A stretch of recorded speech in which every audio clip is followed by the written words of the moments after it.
नमस्कार प्रणाम, कैसन बाइन जा रउआ सब। उम्मीद करते हैं कि रउआ सब अच्छा होखम जा। अभी हम जा रहल बानी के प्यारा सा तिलक गारी गीत सुनाए। अगर रउआ सब हमारे चैनल पर नया होखम जा तो चैनल के सब्सक्राइब कर दम जा और कमेंट बॉक्स में बताइम जा रउआ सबके हमार गीत कैसा लागल है। पीतल छोड़ के लई स्टीलवा तो बड़ा का बवाल हो जाई। पीतल छोड़ के लई स्टीलवा तो बड़ा का बवाल हो जाई। ए सरवाया इल बड़ा हमारा अंगनवा में मार हो जाई। ए सरवाया इल बड़ा हमारा अंगनवा में मार हो जाई। सरवाला इल बड़ा फ्रीजवा पुराना अंगनवा में मार हो जाई।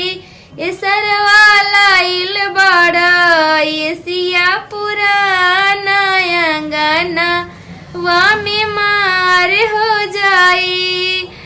लिल बड़ रिक्स सरवा तिलक चढ़ा के भैया के हमरा तू तो जीजा बना के। लिल बड़ रिक्स सरवा तिलक चढ़ा के भैया की हमरा सरवा जीजा बना के। खाली हाथे आई अंगनवा तई जाता नीलाम हो जाई। खाली हाथे आई अंगनवा तई जाता नीलाम हो जाई।